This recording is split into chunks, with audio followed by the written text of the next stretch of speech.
Professor Mathews Jacob kindly agreed to give a talk here when we contacted him through IEEE Signal Processing Society. He's a distinguished lecturer for the Signal Processing Society, and you might have realized that we have a complete lineup trying to cover all the topics in the conference. So first day was general signal processing, Alan Oppenheim. Second day was AI, machine learning in the morning, and in the afternoon we had communications. Now this morning we're going to have one of the leading experts in medical imaging in the world, Mathews Jacob, on biomedical track, and in the afternoon we're going to have Professor Özbay talking about networked control. So I think we will have everything covered. So let me now return to the actual occasion of this morning. It's my great pleasure and honor to welcome Professor Mathews Jacob. Mathews is a professor of Department of Electrical and Computer Engineering and is heading the Computational Biomedical Imaging Group in University of Virginia. His research interests include image reconstruction, image analysis, and quantification in the context of magnetic resonance imaging. He received his PhD degree from the Biomedical Imaging Group at Swiss Federal Institute of Technology and was a Beckman postdoctoral fellow at the University of Illinois at Urbana-Champaign. He's currently the associate editor of IEEE Transactions on Medical Imaging. He was the senior author on 2 Best Paper Awards, 2015 and 2021, and 1 Best Machine Learning Paper Award. So maybe we should also count you as one of the machine learning experts as well. Machine Learning Paper Awards in 2019 from IEEE ISBI. Dr. Jacob is the recipient of the Career Award from NSF in 2009. The Research Scholar Award from the American Cancer Society in 2011, the Faculty Excellence Award for Research from University of Iowa in 2021, and the Eminent Research Award from the Virginia Innovation Partnership Corporation. He served as the General Chair of IEEE International Symposium on Biomedical Imaging in 2020, and he's a distinguished lecturer of the IEEE Signal Processing Society starting this year.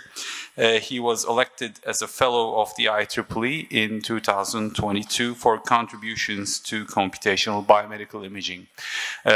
So it's my pleasure once again to welcome Mathews on stage, and the floor is all yours, Professor Jacob.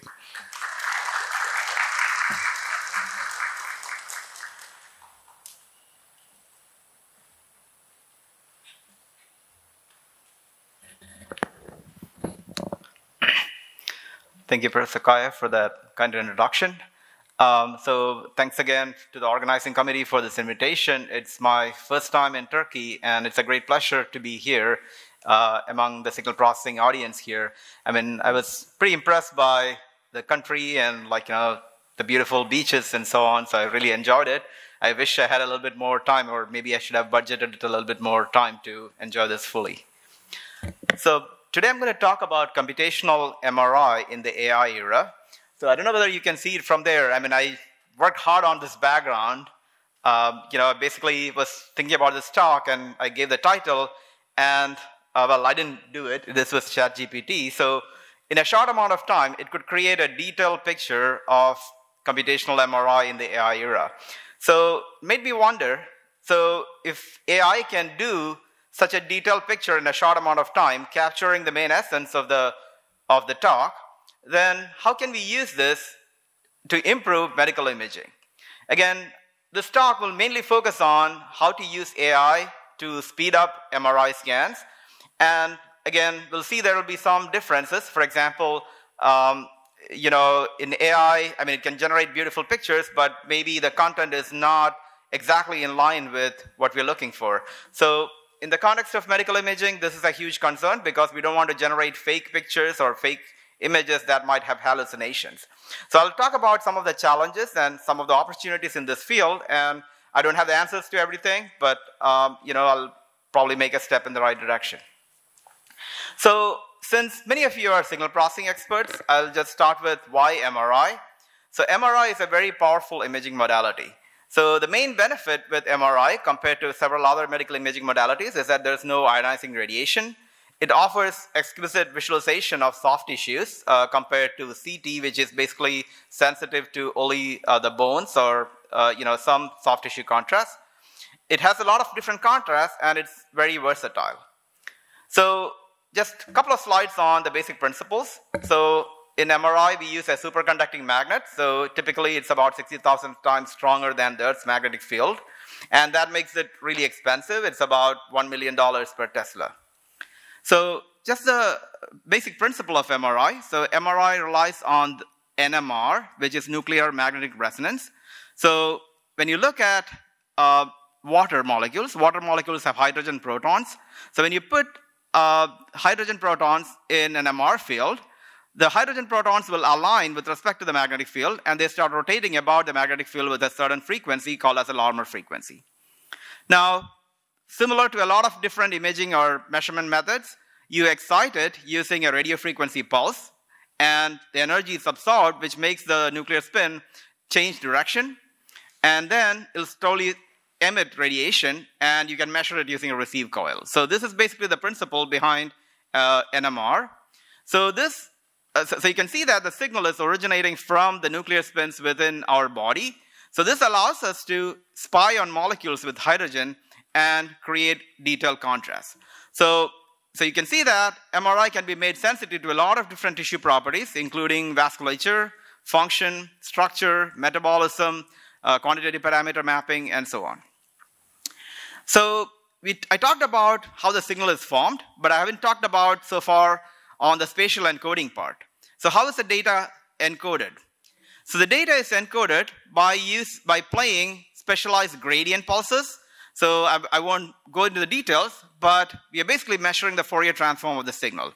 So every acquisition, you'll get one or multiple readouts from the Fourier transform, and this makes the acquisition really slow. So if you can get the entire Fourier transform, you can simply apply an inverse Fourier transform and get your image back. However, you have to wait for the signal to relax back to, so I told you you'll tip the signal to the XY plane, and it takes some time for it to come back to the XY plane, and this makes acquisition slow. So this translates to several challenges. For example, you have to make some difficult trade-offs in static MRI. For example, you have a three-way trade-off between spatial resolution, scan time, and coverage. Now, why is this a problem? So we are looking at Alzheimer's detection. So we know that a key marker for Alzheimer's is the atrophy of the brain. So some regions of the brain will decay away.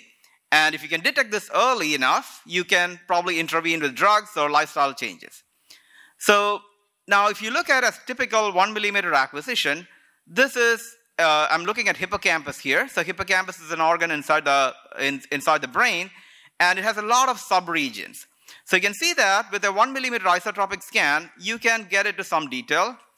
But if you have a 8-hour acquisition, you can get beautiful pictures of the Alzheimer's, of the hippocampus, and you can segment them to get the detailed subfields of hippocampus. But unfortunately, this is not practical in a clinical setting. So the question is, can we reduce the scan time to something more reasonable and still get good quality reconstructions? So this is one of our areas. Another area that I'm working on is free breathing cardiopulmonary imaging. So this is in the context of pulmonary hypertension. So pulmonary hypertension is elevated blood pressure within the lung.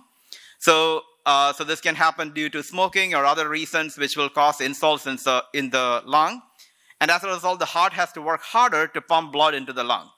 So even though it's a disease of the lung origin, people typically die in the end because of cardiac issues. So their right ventricle can get enlarged, and eventually they will have cardiac disease, and the mortality is mainly due to that.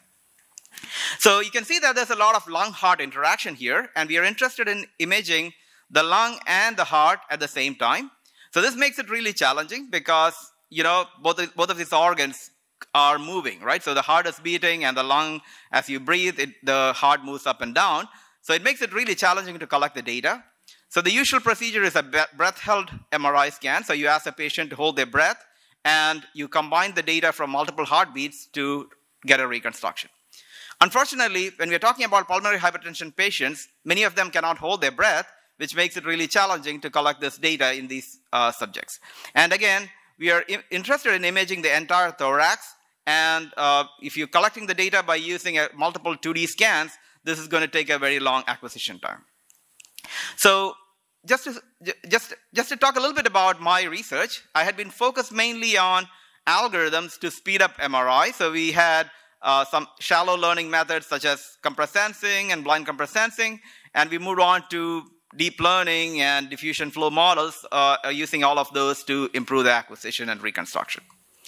And we are mainly developing this for these applications that I'm showing here. So this is a quick outline of the talk. So I'll start with some of the early methods on how to go faster with MRI. Then I'll talk about deep learning methods and some of the challenges with deep learning methods.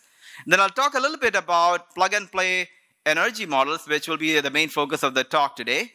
And finally, I'll talk about a little bit more challenging case where we don't have even training data, so we don't have fully sampled images to train with.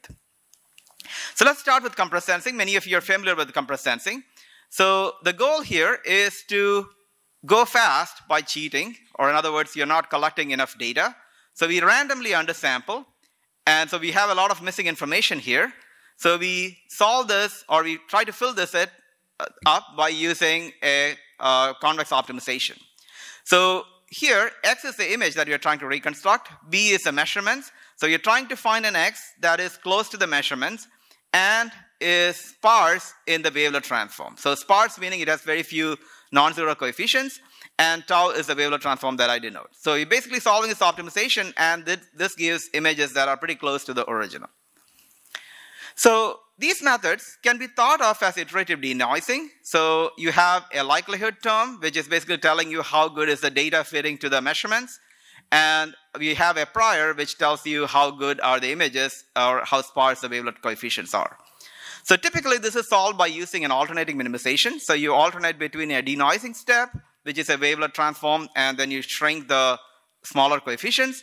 And then you realize that the denoised image is not now consistent with the measurements. So you have a data consistency term that will force the data to be consistent with the measurements.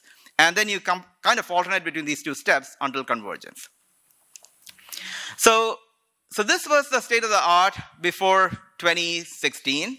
And then deep learning revolution started, and a lot of people were showing that, well, you can just replace all of this complex math by just using a simple deep learning model. So the benefit here is that in those cases, they showed that the performance was significantly better, and more importantly, the inference was super fast. However, the challenges were it needed a lot of data. It does not make use of the imaging physics. You pretty much have to throw away the imaging physics out of the window. And it has low interpretability and no guarantees. So then the second step was to introduce physics into deep learning models. So I'll just talk a little bit about our own work. And I mean, this field is crowded with some of these methods. It's just a biased review of this area.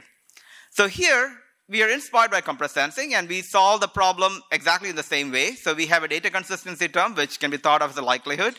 And we have a regularization term, which tells you how good is the image. And the difference is that now we use a denoiser, which is basically a CNN denoiser. And we can train this denoiser in an end-to-end fashion by unrolling the network. So we look at this iterative algorithm, we unroll it, and we train it end-to-end so that these weights of the neural network are optimized. So this worked pretty well back then. This was the model reconstructions, and you can see that it gives much better results than compressed sensing results. And the main benefit was reconstruction was super fast. So if you go through the iterations, so here we considered about 10 iterations. As you go through the iterations, because these networks are shared, you see that the aliases are gradually removed. So this is a fully sampled image, and as you go through the iterations, the aliases are slowly removed, and finally you get an image that's pretty close to the original. So we had been collaborating with Canon about this work, and we have implemented this on their scanner, so hopefully this will be a product pretty soon. So we can push up the acceleration by about 8-fold and still get images that are pretty close to the original images. And this is an application in cardiac MRI. So in cardiac MRI, I told you each slice is collected in a breath-held fashion. So you can make the subject hold their breath for 24 seconds to collect this fully sampled image. Or you can reduce the acquisition time to 2 seconds, which a lot of people, or most of the people, can hold breath for 2 seconds. And you get images that are pretty close to the original. Now, back then, we had a lot of fun with this. So we extended this model algorithm in several directions. First of all, the model requires fully sampled ground truth images. So what if you don't have fully sampled ground truth? So we used the Stein's unbiased risk estimate to learn the model from undersampled data. Then we looked at also joint reconstruction and segmentation. So usually the end task in many of these acquisitions is segmentation. So we looked at how to reconstruct them and segment it at the same time. Then one question is, okay, so deep learning models can enable reconstructions from undersampled data, but where do you sample? What to sample? So here we looked at jointly optimizing the reconstruction and the sampling pattern. And you can see that that gives a significant boost in performance compared to just optimizing the reconstruction algorithm. And finally, we can apply this in dynamic imaging applications. Now, I just want to mention quickly about plug-and-play methods, which also existed around the same time. So this is a little bit different from the unrolled optimization scheme I talked about. So in unrolled optimization, you kind of train the model in an end-to-end fashion. But here, we train a CNN just purely as a denoiser. And once it's learned, you inject that into a recon by a similar fashion. So the main difference is in the training. In one case, you're unrolling it and training it end-to-end. In the other case, in the plug-and-play method, you kind of pre-train it and use it. And here, you have to iterate this until convergence. So you have to worry about whether the algorithm is going to converge or not. So a lot of people, smart people, have looked at this, and they've proved that it can converge provided the CNN is a contraction. So you have to enforce a constraint on the CNN to ensure that it converges. And this often translates to restricted performance. So because it's not a regular CNN, it's a CNN with some additional constraints. And the benefit here is that since you're pre-training it, it works for any sampling pattern, but it often translates to lower performance than end-to-end optimization. Now, all these methods that I talked so far were deterministic models. And I want to argue that if you use deterministic models, you are fundamentally limited in terms of blurring. So, for example, let's say we are looking at the super resolution problem. So you start with a low resolution image, and the goal is to blow it up to a high resolution image. So let's say we are taking a patch, which is basically coming from the low resolution image. So if you train with a lot of images, this single patch could actually correspond to, this low resolution patch could correspond to several possible high resolution images. So when you're optimizing the loss, we are basically comparing this low resolution image, or the output of the low resolution image from the CNN, to all these possible outputs. And as a result, we are going to learn the average. So basically, these deterministic models are learning the average, and as a result, you're reconstructing a blurred picture. So this means that probably you have to go away from the deterministic models and use probabilistic models. And this can also characterize the uncertainty. So, for example, let's say look at an in-painting problem where part of the image is missing. So the network can fill it up with something, and well, from a doctor's perspective, it is an image, so they don't know which region is right or which regions is that they can trust. But if you have a probabilistic model, every time you run the model, you will be replacing it with some arbitrary predictions, and you will have a high uncertainty in these regions which are unknown, so where you have a lot of uncertainty. So let's look at the current AI method. So you can look at generative AI, like, for example, a lot of different generative models are existing there. So let's look at a popular one, which is diffusion models. So diffusion models are very similar to plug-and-play methods, except that you're training the denoiser at a variety of noise scales. The scale of the noise is specified by t, which is the time variable. So you train the model with different noise variables, noise conditions. And essentially, this learns the gradient of the log of the density, which is called as score. So once this is learned, you can start with pure noise, and you can iterate through this. You can do iterative denoising by using this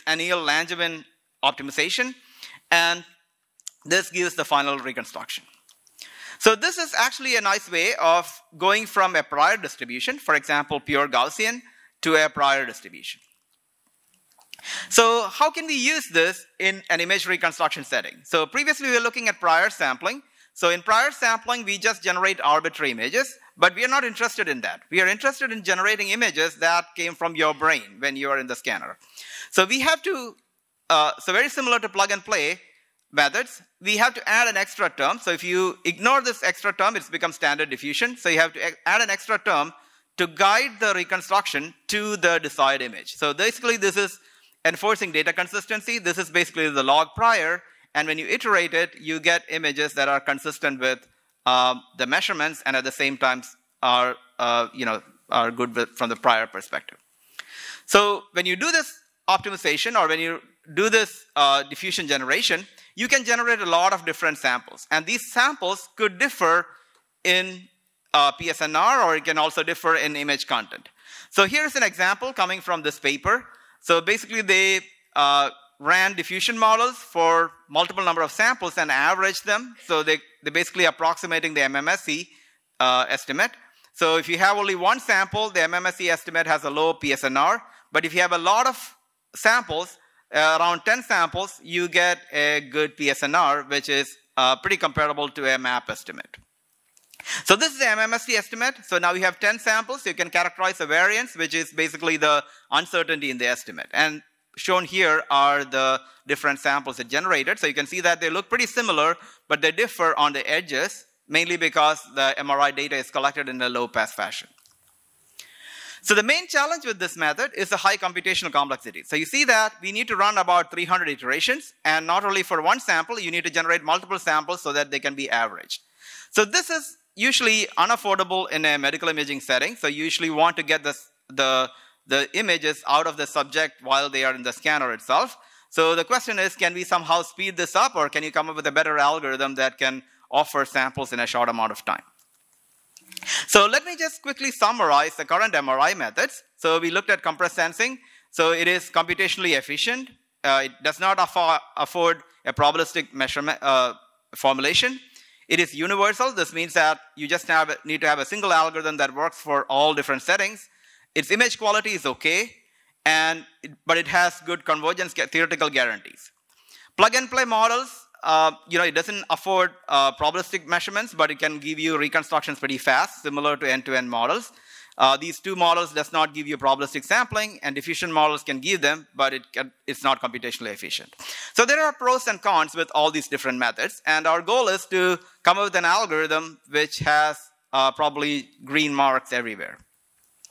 Now, why do we care about these guarantees? I mean, they look like a theoretically motivated reason. So let me just give you a quick justification on why we need this. So are deep learning models robust? I mean, we're going to use them to diagnose a disease in somebody, so it better be robust, right? So we know that if you look at classification algorithms, they all suffer from this problem. So if you add some carefully crafted noise, I mean, you can fool these deep learning algorithms. Of course, this is a pretty old method or pretty old result. I mean, there are several differences that came to rectify these. So there's a nice paper from 2020 which showed that image reconstruction algorithms are not insensitive to this. So if you add this carefully crafted noise, they can be fooled to reproduce garbage. So now the question is, can we come up with similar guarantees as compressed sensing? So in compressed sensing, you have a well-defined cost function. That means you have a unique solution. So you have a robustness guarantee. So this means that if you add a small perturbation in the input, the output perturbations are bounded, and the algorithm is guaranteed to converge. So can we come up with a deep learning algorithm with all these desirable properties? Or in other words, can we also get these guarantees? So let me just talk about some of our work in the recent past. So we introduced this method called as plug and play energy models. So energy models is not new. So this is an area that has witnessed extensive amount of work by the pioneers in the AI field. So basically, the idea is to come up with a CNN. So it's a CNN that takes in an image, and the output is a scalar. So the scalar tells you how good the image is. So for example, if you have a good image, then it should have a low value, a low output. and if you have a bad image, it should have a high value. So it should look somewhat like this. So if you have good images, it should be at the low of the energy function, and if you have bad images, it should give you high values. So this is in fact related to the probability by this equation here. So it is e to the power minus e theta divided by a constant, which is basically a scale factor to ensure that it's a valid probability. Now, a little bit of math. So now if you take the log prior, if you take the log of this, you get this expression here. So you see that it is the neural network plus a constant, which you don't care about usually.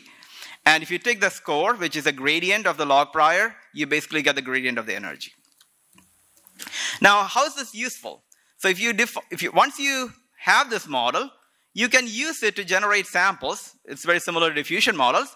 So you have the log prior. You can so let's say this is a probability distribution. So you have some two modes here. So you can do simple steepest descent. So you can start with some initial point. You can just go in the direction of the gradient, and you get to the top of the mountains.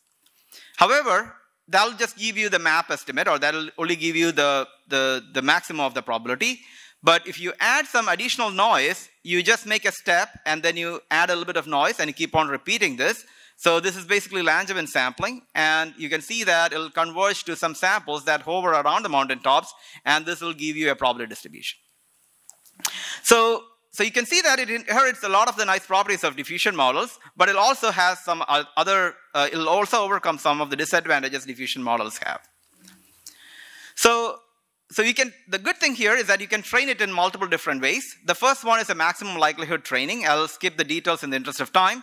So you have a loss function, which is basically looking at real data and fake data. So you basically want to minimize the energy for the real samples and maximize the energy for the fake samples.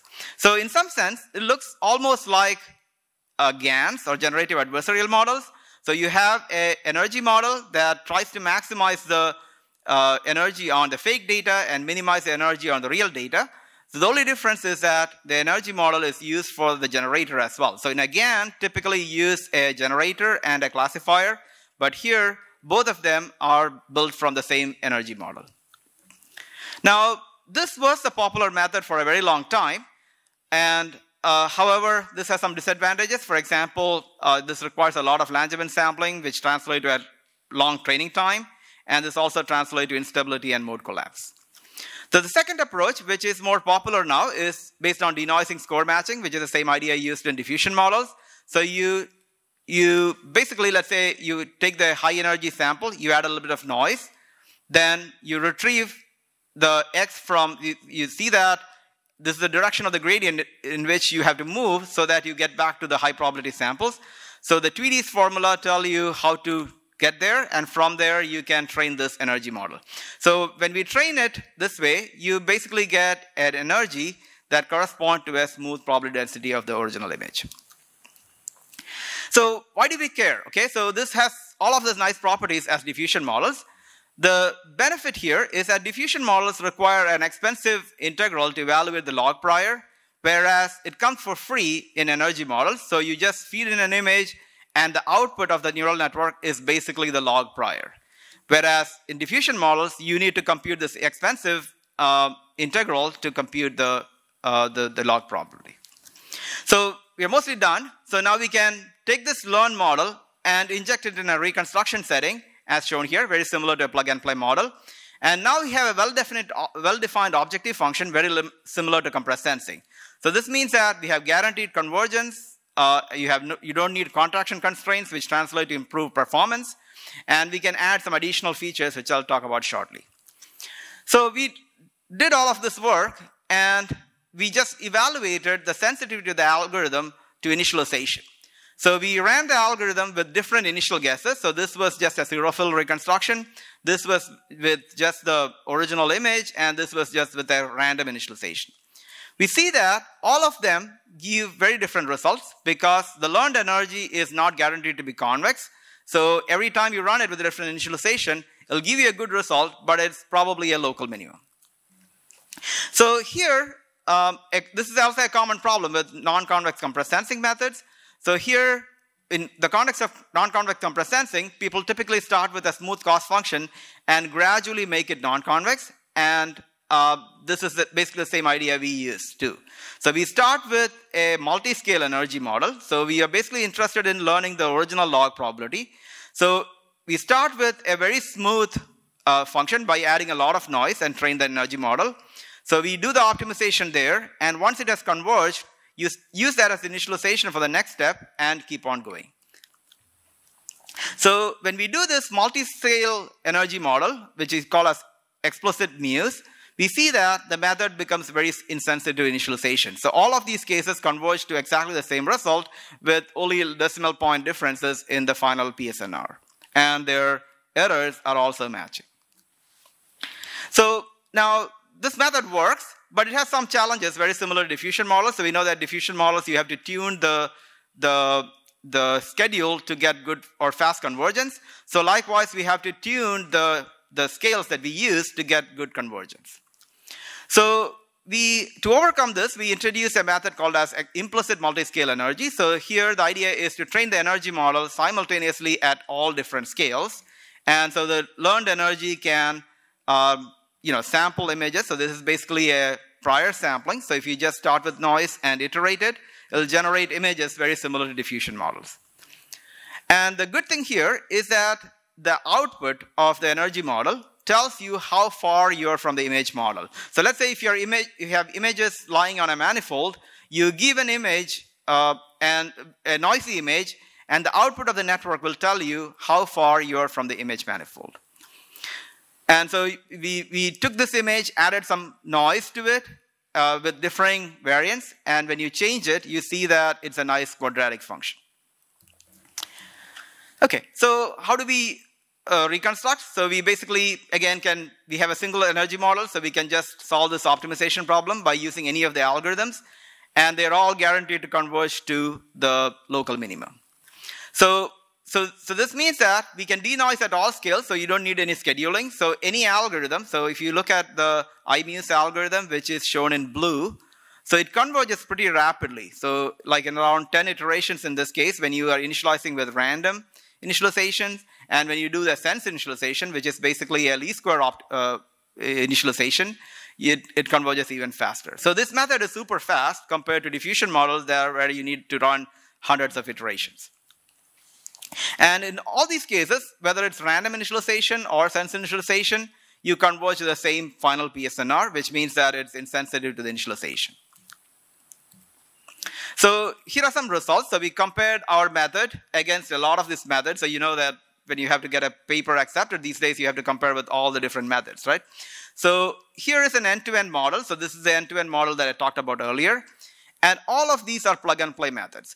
As I said earlier, plug-and-play methods often give slightly lower performance than end-to-end trained methods, whereas this IMUS algorithm gives somewhat comparable performance. Of course, it's lower by a little bit of PSNR, but it gives acceptable results. Now, if you look here, this is a plug-and-play ISTA method. So this gives good performance because we didn't add a contraction constraint. So it worked in this case. Whereas if you add the contraction constraint, you see that the performance is lower. So it's lower by about 6 dB. So in this case, we didn't have to add contraction constraint.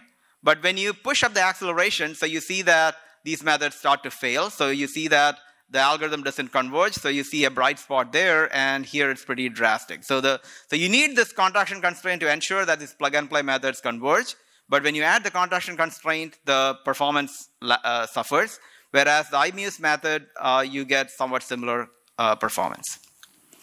And the good thing here is that now, compared to the end-to-end models, so there's no retraining needed because it's a plug-and-play model. So the end-to-end model gives you good performance, but when you change the acquisition setting a little bit, it fails. Whereas the plug-and-play Mathews method gives you similar performance in all cases. And one thing that end-to-end models or plug-and-play models cannot do is sampling. So now you can generate a lot of different samples in this case. So we pushed up the acceleration, and you can see that every time you generate it, it gives you a slightly different artifact, and you can compute a variance map similar to diffusion models, and you can see where the error is localized. And if you push the acceleration up, you see that the variance goes up. Okay, so now we're almost done here. So then the nice thing here is that now we have an explicit cost function. So we can add additional constraints on this energy model. So, for example, we could add convexity constraints. So one possibility is to add some architectural constraints on the neural network. And a similar work was done in 2020 by Mukherjee et al.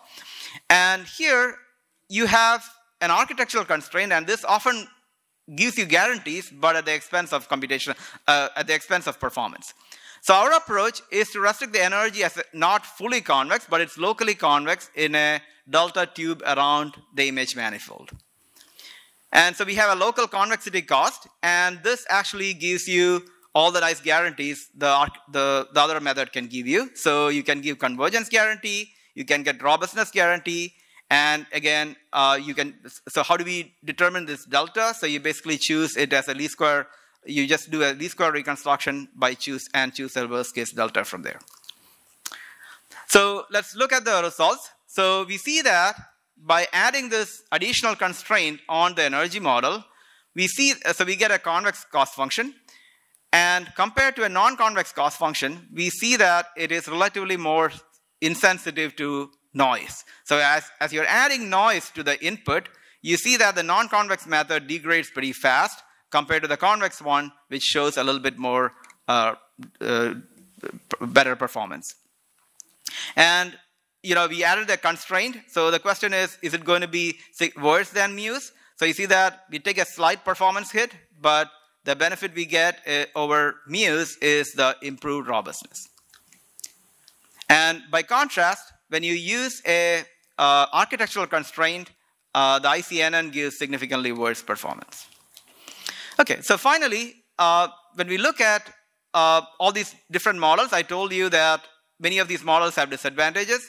Now we have this IMUSE method, which is computationally efficient. It can offer probabilistic sampling, very similar to diffusion model.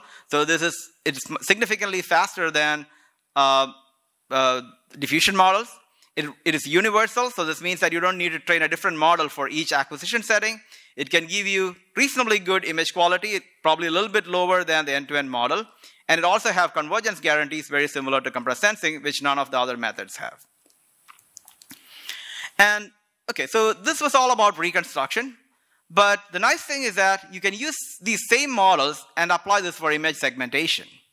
So I won't go into all the details, but we have an energy model that we developed for image segmentation, and it works reasonably well.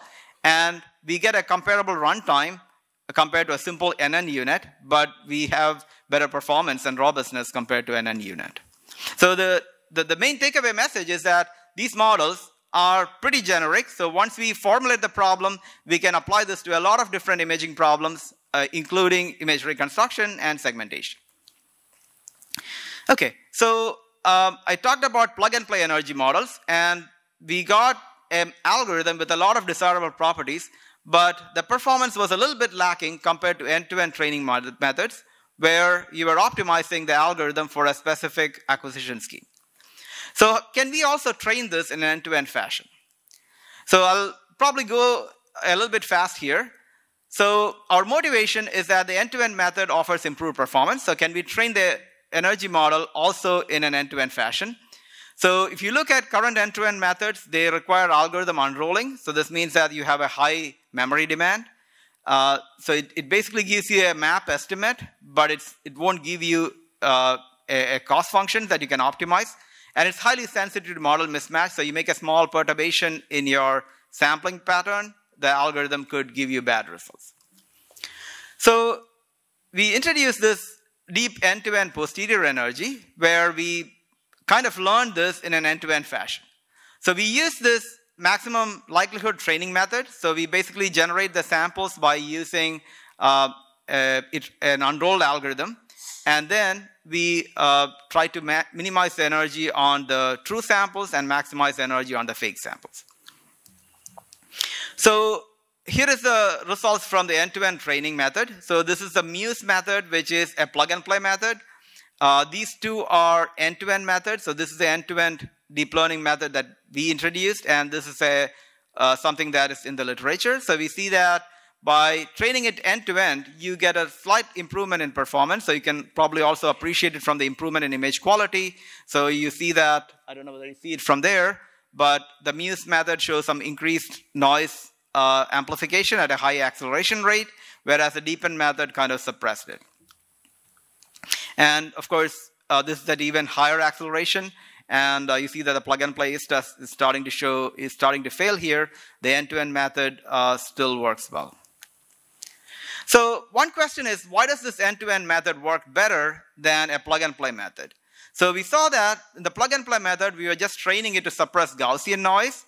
So of course, it works really well in the Gaussian noise. So here we are taking an image and adding Gaussian noise and also adding some structural perturbations which could be coming because of undersampling. So when you undersample, unfortunately the noise or the artifacts that appear are not Gaussian. So a pre-trained Mathews model will work great for Gaussian perturbation, but it does not work for undersampling artifacts. So by contrast, the deepen method, it works really well for Gaussian perturbation as well as structural perturbations because it's trained in an end-to-end fashion. So here we are plotting, so we are making a perturbation which is x, which is the original image, plus a constant times the Gaussian perturbation, plus another constant times the structural perturbation. So here are the two variations. You see that the deepen method is closer to the origin compared to the Mathews method. And the nice thing here is that deepen, again, is trained in an end-to-end fashion. And you would expect that if you change the sampling pattern, this method could fail miserably. Fortunately, we are finding that this method is not overly sensitive to model mismatch. Even if you make a small, a rather big change in your sampling pattern, it was trained for this particular setting. If you change the sampling mask, you get a totally different, you don't get a big difference. You get something that's pretty comparable to the previous one. And here again, you can sample, and here we are comparing with diffusion. So this is a pre-trained diffusion model that Jonathan Tamir's group at Texas has developed. So we pushed up the acceleration to 4-fold, and you see that these are the samples generated by using diffusion. So you see that there is some increased noise amplification. Of course, you get some good samples, but you have to average them to get a MMSE estimate. By contrast, the deepen method shows relatively lower variance because it's trained in an end-to-end fashion compared to this plug-and-play method. And you can get the MMSE estimate. So here we use 10 samples. So the computation time here is in both these diffusion and the deepen method is pretty high because you need to generate 10 samples and each sample is generated with a lot of iteration. By contrast, this map method, which is super fast, it takes about 10 iterations compared to 300 iterations and 10 samples in these two cases. It's super fast and it can give you relatively similar performance as the MMSE method. And the take-home message is that end-to-end learning reduces alias artifacts and the map estimates are significantly faster. And this is just a slightly easier acquisition scheme. So in this case, the diffusion model still gave you a big variability, but the end-to-end training still gives you a pretty low uncertainty. Okay, so again, the same story here. So let's move on to some applications. So as I told you before, our goal is to generate high-resolution images in a very short time. So here we're looking at acquiring MRI data with several different contrasts in a short amount of time. So here we use a 3D acquisition, which is an ultra-short echo sequence. And in this case, we are basically reconstructing 3D volumes, and you have about 4 volumes, and so you cannot use an unrolled model for this. So we applied the Mathews model that we developed, and this can give you accelerated reconstruction in about 2.5 minutes of scan time. So just to give you an idea, so collecting each of those image volumes usually takes about 7 minutes. And right now, we can collect 4 volumes in about 2.5 minutes of scan time, which is a quite significant improvement. And right now, we are working on using this to increase the resolution. So typically, data is collected with 1 millimeter isotropic resolution. Since we can go super fast, we are hoping to collect data at much higher spatial resolution with this method.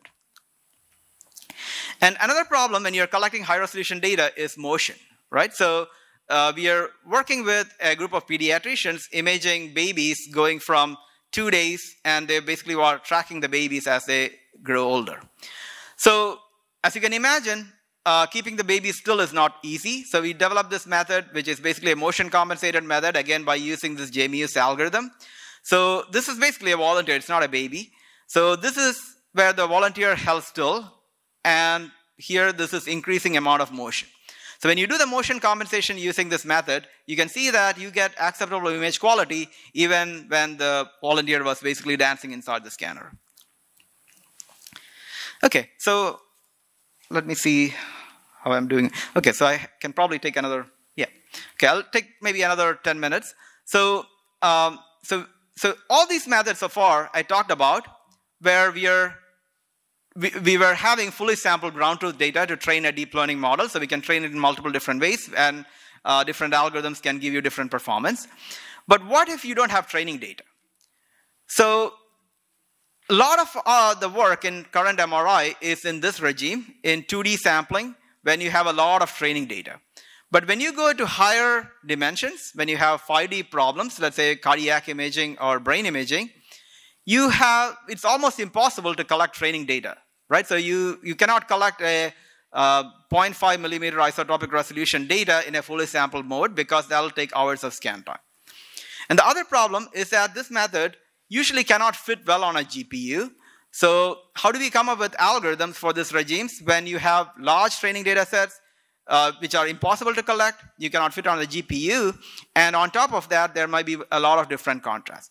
So I'm going to talk about this case where we are trying to image the whole thorax in the cardiopulmonary imaging setting. So we basically want to image the whole torso with multiple contrasts using in a free breathing fashion. So here so there are, when you are imaging the whole torso, there are multiple things that are happening. So the subject is breathing freely, so the heart is moving up and down, the heart is beating, and there could be some variation. For example, there might be a contrast injection, or there could be other things that might be happening. So in this case, we want to use a manifold structure of MRI data. So the assumption is that when you're taking all this data as a function of few parameters, the data might be lying on a smooth manifold in high dimensional space. So there may be images that are close together in time, but they may be far apart on the manifold, and vice versa. So you could have images that are far apart, but that might be closer on the manifold. So how do we use the manifold model to recover the images? So the key idea here is to use a nonlinear mapping. For example, let's say we look at samples lying on a circle. So you can see that if you try to fit a linear model here, you need a lot of lines to fit this circle. But you can apply a nonlinear transformation, for example, x square and y square, and you can see that it lies on a line. So this is the basic idea that we exploited. And basically, again, this was work done by Qing Xu, who's now a faculty member in Texas. So basically, he took data in a latent space. Sorry, he's basically reconstructing data up here, but you're constraining it as the nonlinear mapping by a CNN generator of a low-dimensional latent space. So the latent space could capture the variability in the image, such as respiratory phase and cardiac phase, and all the attributes here, the parameters of the CNN generator as well as the different phases, are learned directly from the data. And again, I just want to quickly mention with some of our earlier work where we did the total opposite. So we reconstructed the image such that its mappings are low rank. So this is just the total opposite. So this is the architecture. So we have a CNN. And the CNN has a few parameters that capture the variability. So we train the low dimensional vectors as well as the CNN parameters directly from the case-based data. So here is just a single slice example. So we reconstructed these images, and these are the learned latent variables. So you can see that it captured the respiratory motion shown by orange and the cardiac motion shown in blue. So this was all 2D, but usually the data is collected in a multi-slice fashion because you need to collect multiple slices of the heart. And the subject is breathing freely, and it's difficult to combine this data because each slice might be coming from a different respiratory phase. So we extended this to a multi-slice reconstruction. So we jointly reconstruct all these slices with multiple different latent vectors to capture the changes in respiration and cardiac phase. So with this, we can get a pseudo 3D reconstruction. So even though this data is collected with multiple 2D slices, you can stitch all of this together by using this AI model and get a reconstruction where everything is in sync. So you can see that the subject is moving, so the liver is moving up and down, and the heart is beating, and everything is in synchrony. So this data was not collected in this fashion. It was collected from multiple slices, but the algorithm stitched everything together to generate these reconstructions. And so we also extended this to multi-slice speech MRI. So in speech MRI, you need to get very high resolution when the subject is saying something. And so the way we collected the data was we put a slice on the subject and asked them to say something like Zana, Za, Luli, Lala. And then we go to the next slice and the subject repeats this. And so we go through all the slices. So you can see that we can do an independent reconstruction of each slice, and the subject might be saying these things at different rates. It might be at different locations, but the algorithm, the proposed algorithm, is able to align everything and generate these beautiful videos where everything is in sync. So this data was collected, each slice was collected from a different acquisition, but the algorithm is able to sync them together and generate these beautiful videos where everything is in sync. And this was work done by Sajan Lingala in our group. So he's now at UIowa, where we started to collaborate. So this was, so far, we were looking at two different motion states, so the cardiac motion and respiratory motion. We can also extend this to other applications. For example, we looked at myocardial T1 mapping, where we look at the T1 recovery of the tissue as a function of acquisition. So the traditional way of doing that is breath held, and this takes a long scan time, and again, it's taxing on the patient. So we could do the same thing in a breath held fashion. I would skip the details in the interest of the time, but we could again use the same method to reconstruct this. Now you have 3 latent vectors capturing the cardiac motion, respiratory motion, and also the time dimension that captures the relaxation. And the nice thing is that once you do the reconstruction, you can generate images in the black blood phase, the bright blood phase, and so on. And we can also get the T1 maps from here. Okay, so I'm almost done. So then we can also extend this to motion compensated acquisition. So the idea is to reconstruct a single template, and we now parameterize the deformation. So the subject is breathing, so you characterize the deformations by using a CNN, and then we warp the image template by using this deformation and match it to the measurements. So all of these parameters, like the template image, the CNN parameters, and the latent vectors, are jointly learned by fitting into the case-based data. So this is the typical reconstructions we can get. So this is a motion compensated lung MRI. So this is all from a single acquisition. You're imaging the whole torso. I'm just showing a single slice here. So this is in a phase where the subject is breathing in somewhat rhythmic fashion. So you can see that the lung is moving and so on. Whereas if you look at the bottom one, you see that there is an abrupt motion. So if you watch here, when the slider gets there, the subject actually moved the shoulder. So this was not planned, but if you don't account for this, this translates to artifacts in the reconstruction. So we compared our method with some existing methods which do not account for this bulk motion artifact. By compensating for this bulk motion artifact, you get image quality that's pretty comparable to CT. So, well, not comparable. I mean, you can see that the features agree to CT better than some of these other methods. And we also extended this to cardiac applications. Okay, so I'm at the end of the talk. So I went through several methods. So the first part of the talk was mainly focused on supervised training, where you have a lot of training data. So here we could train an unroll model, or a plug-and-play model, but this has several disadvantages. So we introduced this plug-and-play energy model that has a lot of benefits which current methods do not have. So this is a versatile model that can be applied to a variety of settings. And we also looked at how to train this in an end-to-end fashion to further improve performance. I mean, you're probably trading off the universality which means that this method might be a little bit specific to the specific acquisition scheme. But we also showed that by changing the acquisition scheme, it doesn't degrade the performance too much. And finally, we looked at unsupervised learning, where we can learn this model completely from undersampled case-based data, and you can still get good reconstructions. So finally, I want to thank all the people who did the hard work. I'm just presenting on behalf of several of my students and postdocs. So they did all the work, and I'm standing here presenting for them. Sorry.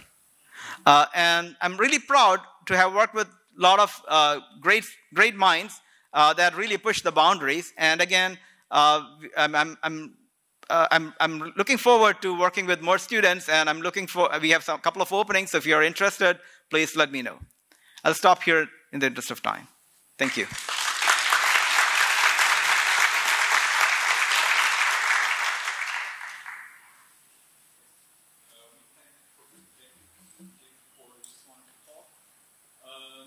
We have quite a bit of time for questions from the audience. Yes, Murat Hocam.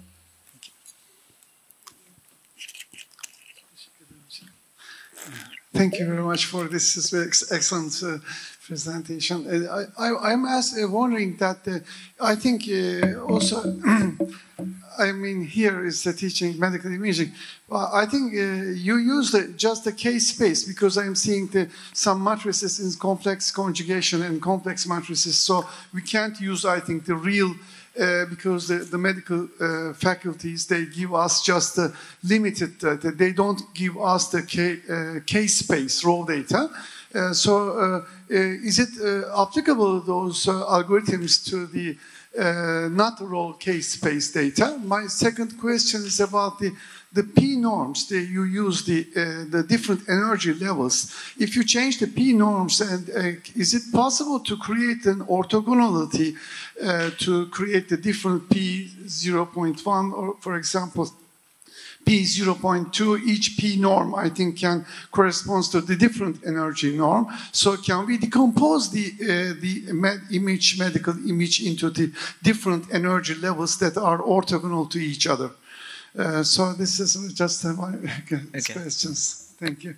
Okay, thank you for the question. I mean, let me try to answer the first question. So you're asking, can you apply the same method to cases where you only have the real or the magnitude images, right? Yeah, so so MRI data is typically collected in a multi-channel fashion. So it's collected with multiple coils, and each of the coils are receiving complex data. So ideally, for the use, but to accelerate the best, you need to have all those data saved. That being said, you can also apply the same method to magnitude data, but you'll have some limited acceleration possibility. But then you also have some additional constraints. Like, for example, you're only measuring the case-based data. Sorry, you only have the magnitude data. So the data, the forward model now becomes nonlinear, because right now it's a simple Fourier transform, but now you have to take a Fourier transform and keep its magnitude, right? So there are some additional steps you have to do to make sure that it'll work in that case as well. So it's a very important problem in optics, because if you're looking at optics, you can only measure the magnitude. You cannot measure the phase, right? So, or in a lot of cases, you cannot measure the phase. So there are methods or extensions of this, similar methods applied to those cases where you only have magnitude. But yeah, we can talk in person on how that can be done. Now, regarding your second question, I think you were asking about, let me see if I can find the slide, but that was just an analogy that I gave. Give me a second. Yeah, so maybe you're referring to this slide, right? So here we were looking at different P norms. So this is what people typically do in non-convex compressed sensing. So I'm not actually doing that here. I'm actually training a single energy model at multiple noise scales. So this means that I'm training the energy model as a denoiser at different noise scales. So essentially, if you think about a probability distribution, and let's say you have original images and then you add noise to the images, that actually corresponds to a probability distribution, which is a smooth version of the original probability distribution. So I'm training the energy model for different noise levels and not really in an orthogonal fashion. Does that answer your question? Yeah, okay, thank you.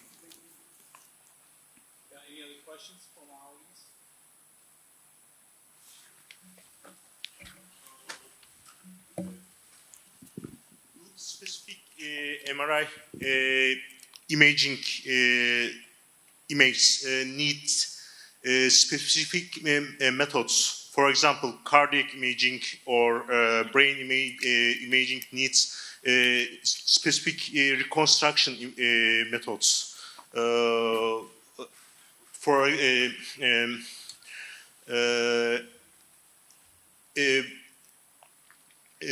diffusion method is more suitable for brain imaging, or it does not matter? So yeah, I mean, depends. So if you're looking at, for example, give me a second. So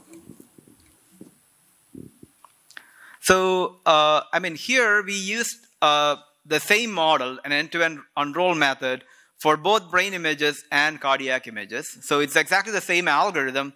The only difference is that the data was a little bit different. So in principle, you could apply the same algorithm to a variety of settings just by changing the forward model. So if you look at the cost function here, so you can, okay, so depending upon brain images, whether it's 3D or 4D, you probably have to use a CNN, which is 3D or 4D, or depending upon the acquisition scheme, so you might be collecting the data in a Cartesian acquisition fashion, you might be collecting it with spiral, so you might have to change this A operator, which is basically a forward model.